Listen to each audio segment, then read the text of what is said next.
Sige na, sige na.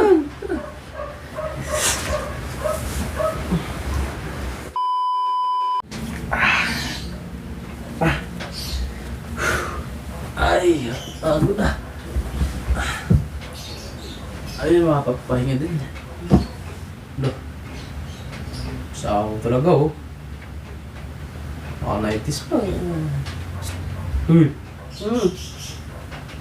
Ano na? Ano ba? Tanggalan lang. Tumigil ka nga dyan. Hindi ka nakapagod niyan. Pagod ka na nga eh. Nakakasimpleng bagay lang yan eh. Ayaw mo pa. Eh, pagod ka na, kaya ka na naman. Sige naman.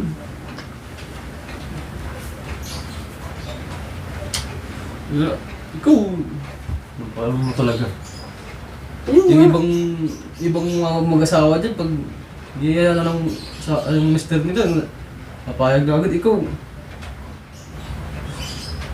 napakasimpleng bagay lang yan eh. Kakapapahinga ako lang eh. Pagod pa nga ako eh. Sige na. Tumigil ka na nga dyan. Masakit na nga yung katawan mo, nagyayaya ka pa. Eh, kaya nga eh. Kaya nga magyaya ako eh, kasi masakit ng katawan ko. Eh, para matagal yung sakit ng katawan ko. Sige na. Ano ba yan?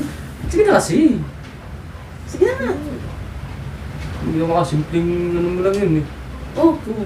sige na. Yung asawa, papayag agad pag ano, gusto-gusto na nila eh. Ikaw ayaw mo. Eh, iba yun. Ikaw kasi, wala ka na sa control. Araw-araw ka na yung gusto mo eh. Ano talaga eh, para ilang ang ano ko eh. Yan lang ang makatanggal ng pagod ko eh. Ayaw pa. Sige na, sige Sige na. na.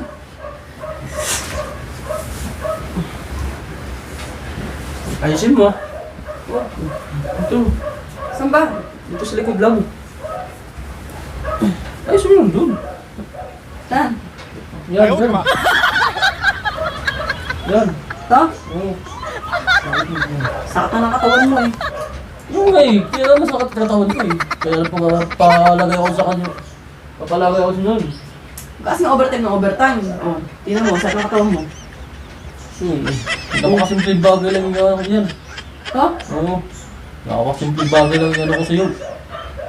Ayaw mo, napakatamad mo talaga. Eh, araw-araw ka kasi nag-uutos eh. Papahinga rin ako eh. Saan pa? Yan. Nakauwi ko lang. Yan. Ito? Oo. Mas naman yun. Oh, sa tuhod mo. Alam mo sa tuhod mo. Ano yan? Ano Yan. na? Oh. Napakasimpleng naman lang eh. Ayaw.